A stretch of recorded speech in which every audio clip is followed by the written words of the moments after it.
ഞാനും നിങ്ങളും ഇവിടെ ജീവിക്കണം. ഇനി നമ്മൾ ഈ വിഷയത്തിൽ, ഈ മുടി വിവാദവുമായി ബന്ധപ്പെട്ട കാര്യങ്ങളിൽ നമ്മൾ കേൾക്കേണ്ടതുണ്ട്, നമ്മൾ മനസ്സിലാക്കേണ്ടതുണ്ട്. അതാണ് ഇനി നിങ്ങൾ കേൾക്കാം.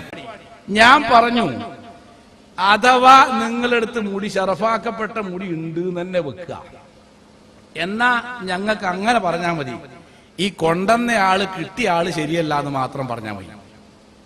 അതിന് ഞങ്ങൾ നിങ്ങളെടുത്ത് ഉള്ളത് ശരിയല്ല എന്ന് പറയേണ്ട കാര്യമില്ല. അതിന്റെ ആവശ്യമില്ല. അതൊരു പണ്ഡിതോചിതമായ കാര്യമല്ല. ഞങ്ങൾ അങ്ങനെ ചെയ്യുന്ന കൂട്ടരുമല്ല. അതിന് കണക്കായിട്ട് ഞാൻ പറഞ്ഞത് എന്താ, ലോകത്ത് ഈ ഷെയർ മുബാറക്കിന്റെ കൂട്ടത്തിൽ ഏറ്റവും അധികം ഷെയർ മുബാറക്ക് കിടക്കുന്നത് തുർക്കിയിലാണ്, മുസ്തഫ കമാലിന്റെ നാട്ടിലാണ്.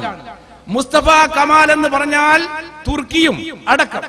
ഇന്ന് തുർക്കിയുടെ സ്ഥിതി എന്താണെന്ന് എല്ലാവർക്കും, ചരിത്രം വായിക്കുന്ന മുഴുവൻ ആളുകൾക്കും പത്രം വായിക്കുന്ന ആളുകൾക്കും അറിയാം. പർദ്ദയിട്ട് നടക്കാൻ പോലും പറ്റാത്ത രീതിയിൽ ആ രാജ്യത്തെ ഇസ്ലാമിക സംസ്കാരം തൂത്തെറിയപ്പെട്ടു.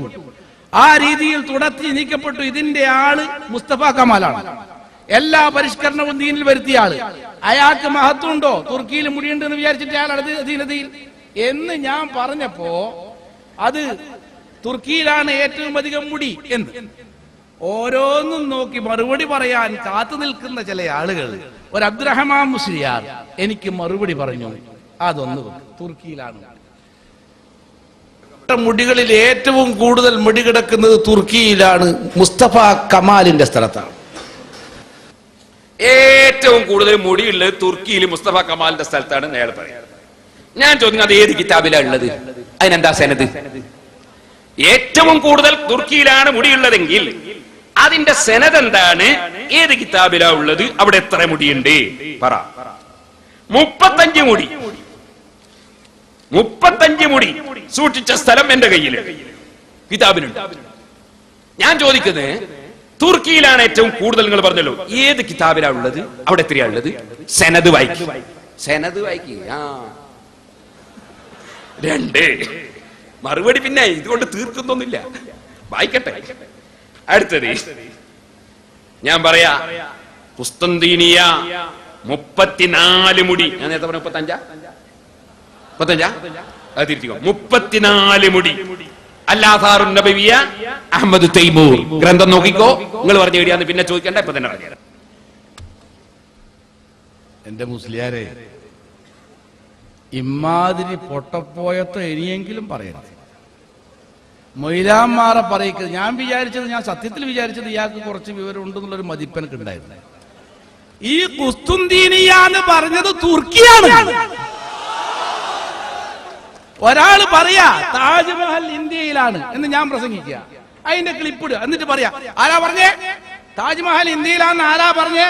ഡൽഹിയിലാണ്, ആഗ്രയിലാണ്. കോൺസ്റ്റന്റിനോപ്പിൾ എന്ന് പറയുന്ന കുസ്തുന്തീനിയ തുർക്കിയിലാണ്. അത് എനക്ക് മറുപടിയല്ല, എനക്ക് അനുകൂല. സമ്മതിച്ചു, ഏറ്റവും കൂടുതൽ മുടിയുള്ളത് തുർക്കിയിലാണ് എന്ന് സമ്മതിച്ചു. അല്ലെങ്കിൽ ഇത് സനദിന്റെ ഈ പറയുന്ന പ്രധാന കാര്യത്തിന് ബന്ധിച്ച കാര്യമല്ല. ഞാനത് പറഞ്ഞു എന്നേ ഉള്ളൂ. അതിനെ ഗണ്ണിക്കാൻ ശ്രമിച്ചു. എന്നാ അതുകൊണ്ടും തീർന്നില്ല. എത്രയാ പറഞ്ഞേ? 34. ആദ്യം 35 പറഞ്ഞു, പിന്നെ 34 പറഞ്ഞു. തിരുത്തിക്കോ, 35 തിരുത്തിക്കോ, 34 തിരുത്തിക്കോ. രണ്ടും അല്ല നിങ്ങൾ പറഞ്ഞ കിതാബിലുള്ളത്. സലാസം 40 ഷഹറത്തൻ തന്നെ. സലാസം 40 എന്ന് പറഞ്ഞാൽ 34 അല്ല മൊയിലാറെ, 43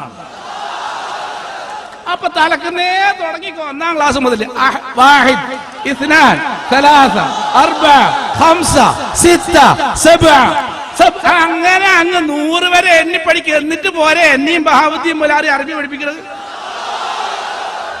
പോരെ? അതുപോലെ സലാസം 40 എവിടെ പഠിച്ചെന്നറിയോ? ഈ കിതാബ് അത് ഒന്ന് അദബ് കേട്. ആ അദബ് കേടിന്റെ കൂടെ മുഹമ്മദുൽ ഖാമിസിന്റെ അടുത്ത്, മുഹമ്മദ് ഖാമിസ് മുഹമ്മദ് 5ാമെന്ന 5 എന്നല്ല, അത് കഴിഞ്ഞിട്ട് മുഹമ്മദുൽ ഖാമിസിന്റെ അടുത്ത് സലാസം 40 ഷഹറത്തൻ മഹ്ഫൂദത്തൻ മഅൽ അമാനത്തിൽ മുബാറക എന്ന് പറയുന്നുണ്ട്.